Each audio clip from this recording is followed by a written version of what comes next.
नमस्कार आप सबको। आज हम लोग अगली क्लास के लिए तैयारी करते हैं और अगली क्लास है आपका जो टॉपिक है उसका नाम है पेपर मनी, पत्र मुद्रा। अब पत्र मुद्रा की बात करते हैं तो पत्र मुद्रा है क्या? तो बेसिक रूप से ऐसा कोई बहुत अच्छी परिभाषा या डेफिनेशन इसकी किसी ने दिया नहीं है, बट हम ये कह सकते हैं कि पेपर मनी क्या है, एक स्पेसिफिक कागज़ या पेपर पे क्या किया हो प्रॉमिसरी नोट है। ठीक है ना? क्या है? एक प्रॉमिसरी नोट है जिसके लिए हम क्या करते हैं, जिसमें कुछ अमाउंट या जो भी राशि होती है उसको देने का प्रॉमिस करते हैं कि हाँ, आपने कभी नोट देखा होगा उसमें लिखा होता है कि हम धारक को इतने रुपए देने का वचन देते हैं। तो ये शाब्दिक या आप कह सकते हो बेसिक रूप से जो जानकारी है डिफिनीशन की वो यही है। ठीक है ना? बाकी कई लोगों ने डिफिनीशन दिया है, स्पेट ने दिया है, प्रोफेसर दास ने दिया है, भवानी ने दिया है, तो ढेर सारी डिफिनीशंस हैं। बट एक चीज़ जान लीजिए कि इनकी डिफिनीशन जल्दी पूछी नहीं जाती है और एग्ज़ाम में भी बहुत कम ही आता है आपके एंट्रेंस में खासकर। तो बात करते हैं इसकी। तो सबसे पहली इनकी डिफिनीशन है दास की, प्रोफेसर दास ने क्या कहा है? दास ने कहा है कि पेपर मनी वह है या पेपर मनी वो है जो क्या करती है, जिसको केंद्रीय या सेंट्रल बैंक द्वारा क्या किया जाता है, इशू किया जाता है।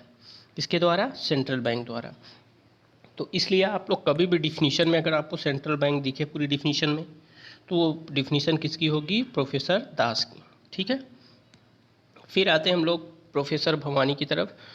प्रोफेसर भवानी ने क्या कहा है? प्रोफेसर भवानी ने कहा है कि पेपर करेंसी या पत्र मुद्रा, ठीक है ना, वह मनी है जिसे गवर्नमेंट क्या करती है, अपने क्रेडिट पे या अपने बेसिस पे क्या करती है, इशू कराती है और वो प्रॉमिस करती है कि आपको इतना रुपए या इतने का आप एक्सचेंज या विनिमय कर सकते हैं। ठीक है।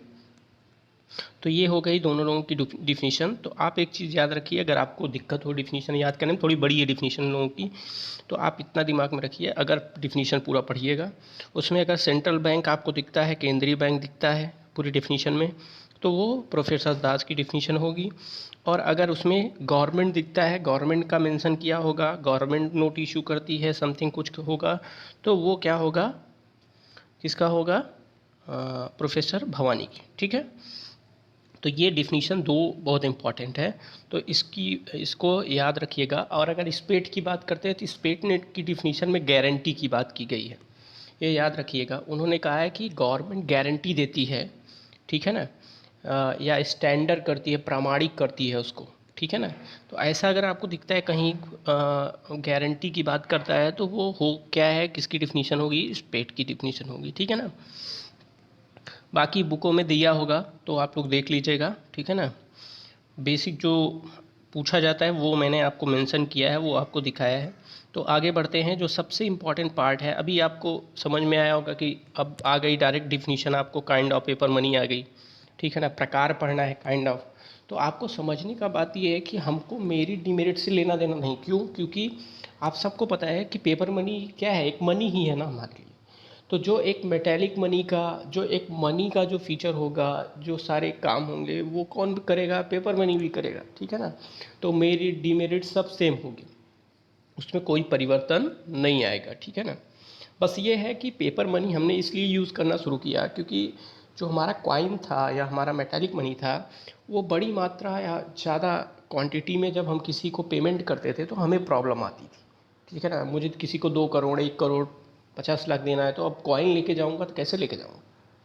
ठीक है ना? तो उसकी प्रॉब्लम को दूर करने के लिए हमने पेपर मनी का यूज़ करना शुरू किया। ठीक है ना?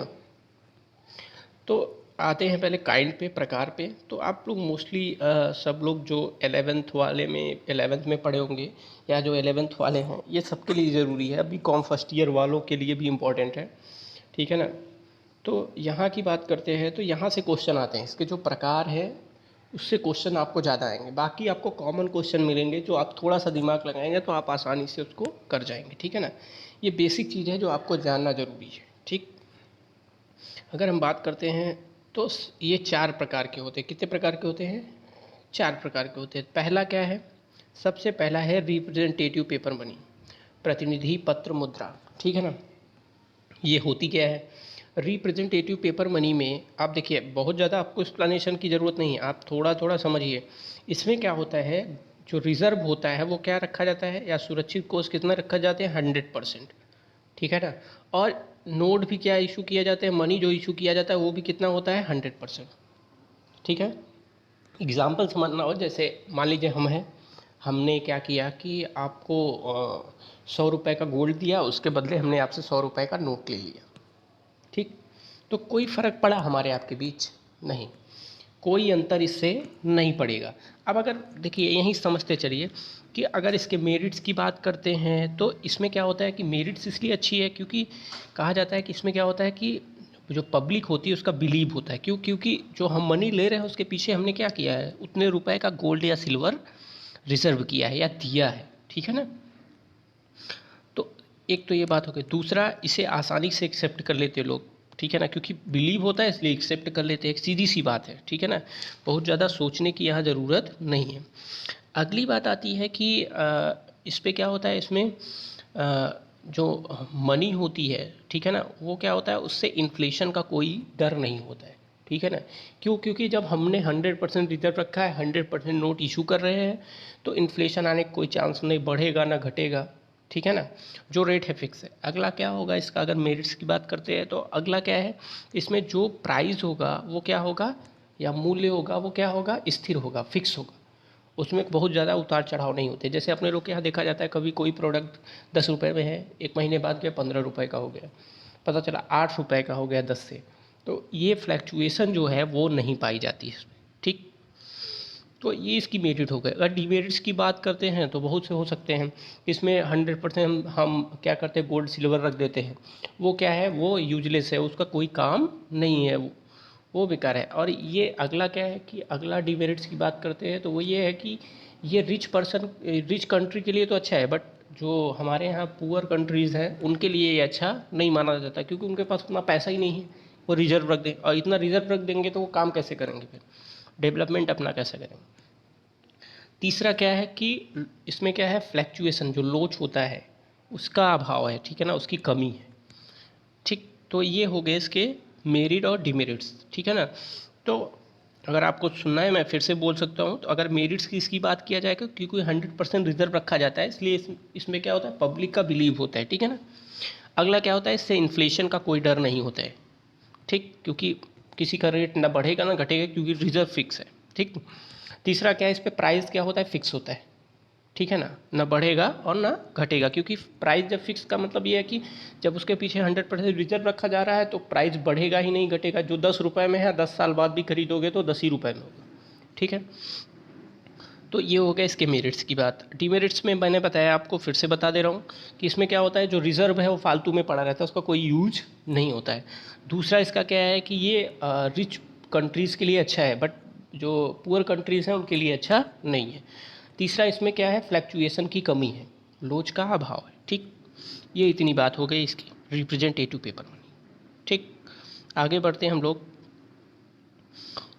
तो आगे अगर हम बढ़ते हैं तो दूसरा है हमारा सेकंड है हमारा, क्या है, परिवर्तनशील पत्र मुद्रा। क्या है, परिवर्तनशील पत्र मुद्रा, ठीक है ना, कन्वर्टेबल पेपर मनी। अब ये कन्वर्टेबल पेपर मनी क्या है, इसमें भी क्या है, इसमें रिजर्व जो होते हैं, देखिए इसमें थोड़ा सा कन्फ्यूजन है, आप लोग समझ लीजिएगा।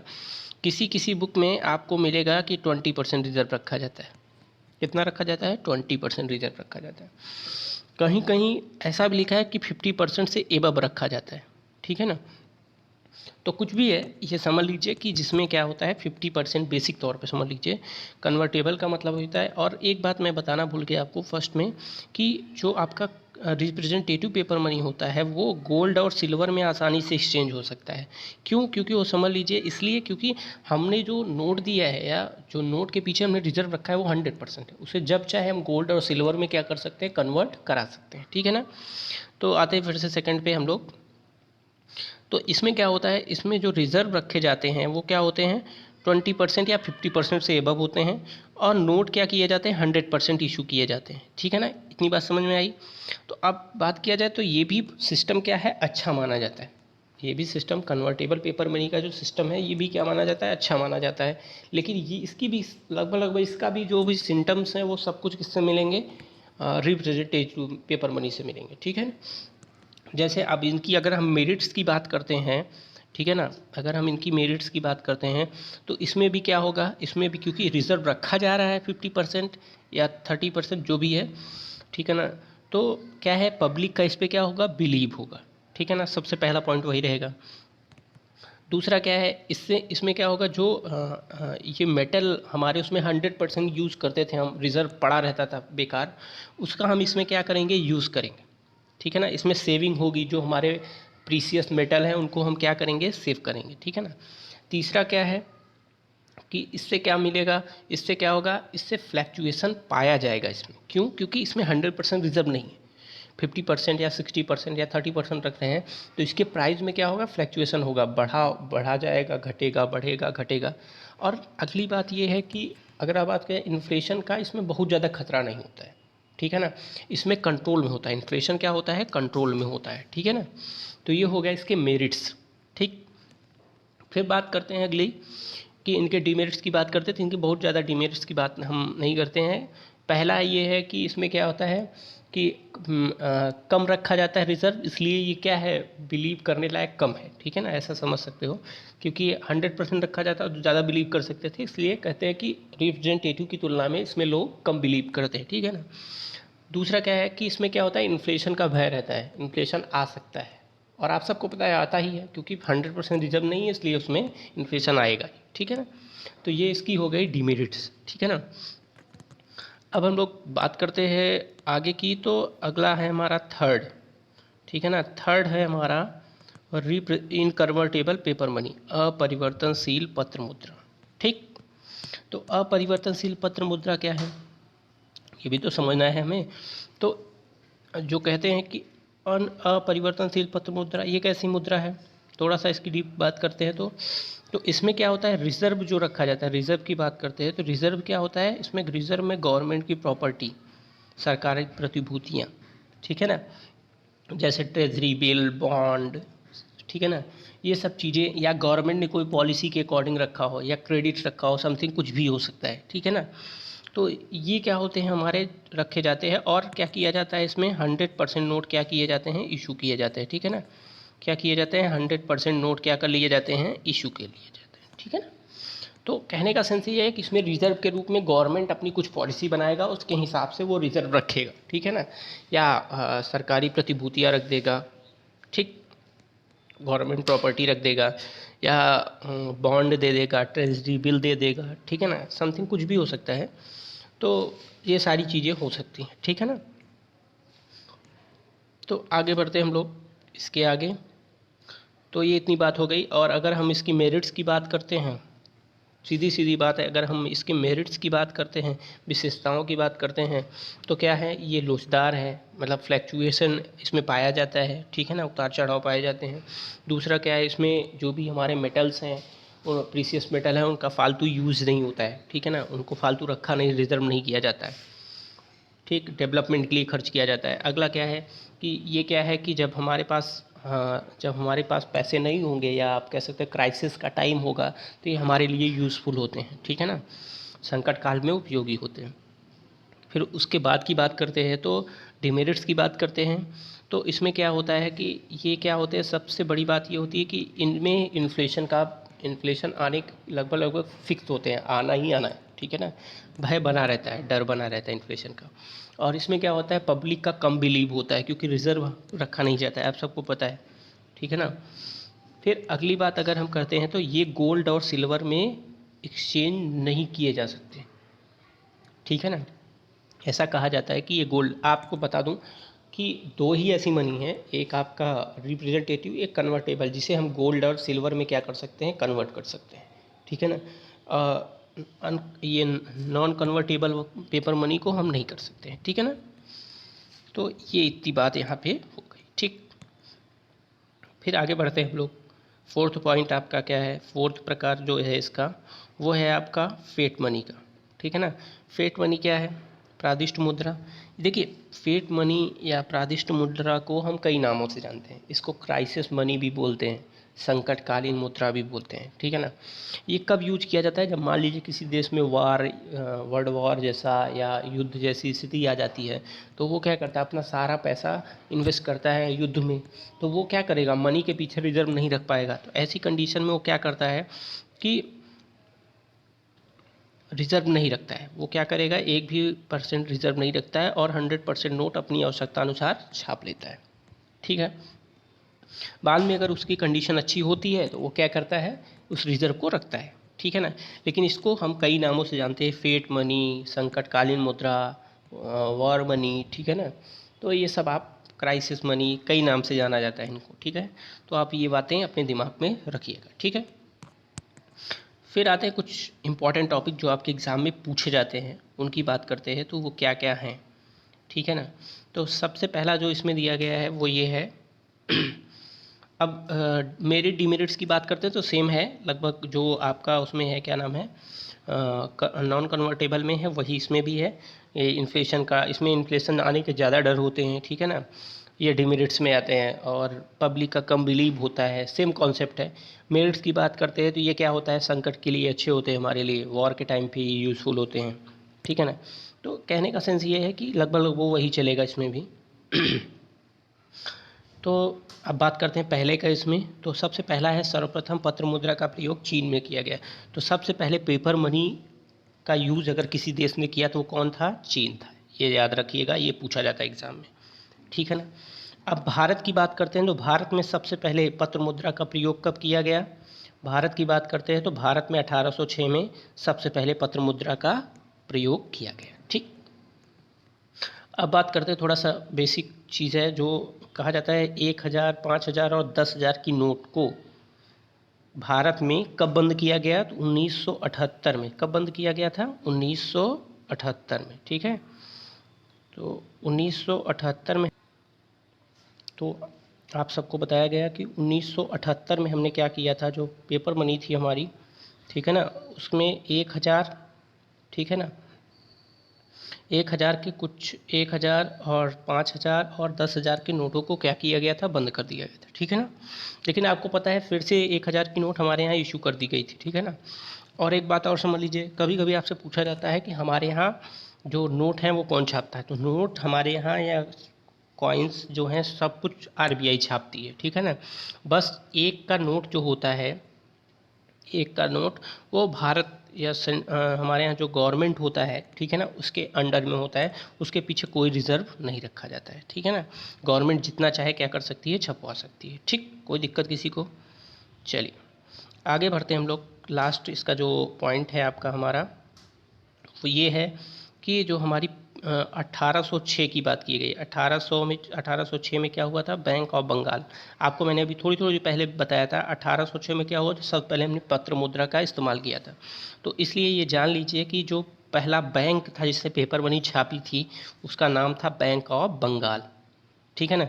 आपको नाम थोड़ा याद होगा, और आपको एक बार अगर एसबीआई जब आप लोग पढ़ेंगे तो आपको बताया जाएगा कि ये प्रेसिडेंसी बैंक थे, 3 बैंकों को मिला के क्या किया गया था, नया बैंक बनाया गया था, ठीक है। तो ये इतनी बातें हो गई। अब कभी आप लोग पूछ सकते हैं कि भारत में कौन सी पेपर मनी चल रही है, ठीक है ना। तो आप जान लीजिए भारत में नॉन कन्वर्टेबल पेपर मनी चल रही। कौन सी, नॉन कन्वर्टेबल या इनकन्वर्टेबल पेपर मनी चल रही है, अपरिवर्तनशील पत्र मुद्रा, ठीक है ना। कभी कभी आपसे पूछा जाता है एक का नोट या 1 रुपये क्या है, कौन सी मनी है, तो नॉन कन्वर्टेबल है, ठीक है ना। तो ये याद रखिएगा, अपरिवर्तनशील पत्र मुद्रा है। तो ये कुछ चीज़ें हैं जो हमें याद करने लायक हैं और हमें इसको याद भी करना चाहिए, ठीक है ना। अगर याद करेंगे तो अच्छा रहेगा हमारे लिए। तो ये सारी चीज़ें हैं। एक बात और आपको बता दें, कभी कभी आपसे पूछा जाता है भारत में कितना रिजर्व रखा जाता है, तो ये जान लीजिए, मैं ऐसे थोड़ा हिस्ट्री के जैसे बता दे रहा हूँ आपको, ठीक है ना। तो आप जान लीजिएगा कि अगर भारत की बात किया जाए तो प्रेजेंट टाइम में, ठीक है ना, 31 अक्टूबर 1957, कब, 31 अक्टूबर 1950, 1950, 50, 7 में क्या किया गया था, भारत ने क्या किया था, मिनिमम रिजर्व सिस्टम, ठीक है ना, न्यूनतम कोष पद्धति को अपनाया था, जिसमें क्या किया गया था, जिसमें रिजर्व रखने की जो प्रक्रिया थी वो 200 करोड़ थी। कितनी थी? 200 करोड़ रुपए, ठीक है ना। जिसमें क्या रखा जाता है, इसको 200 करोड़ को दो भागों में बांटा गया। कितने भागों में बांटा गया है? दो भागों में बांटा गया, ठीक है ना। ये दो भागों में बांटा गया। कौन कितने कितने? 115 करोड़ और दूसरा जो है इसका 85 करोड़, ठीक है ना। अब इसकी बात करते हैं तो ये 115 करोड़ और 85 करोड़ है क्या? तो 115 करोड़ का हम गोल्ड और सिल्वर रखते हैं रिजर्व में, ठीक है ना। और 85 करोड़ क्या करते हैं, विदेशी, मतलब फॉरेन की जो फॉरेन प्रॉपर्टी हो या जो भी है, तो फॉरेन की हम चीज़ें को या फॉरेन मनी को क्या करते हैं, रखते हैं, ठीक है ना। तो आप कह सकते हैं हम 200 करोड़ रख के 100% नोट क्या करते हैं, इशू करते हैं। इसीलिए हमारे यहाँ इन्फ्लेशन आने के चांस ज़्यादा होते हैं, इसलिए रेट बढ़ते और घटते रहते हैं, ठीक है। तो ये बातें आप ध्यान में रखिएगा, ठीक है ना। तो आज की क्लास हम लोग समाप्त करते हैं, फिर हम लोग कल मिलेंगे, ठीक है ना। नमस्कार आप सबको।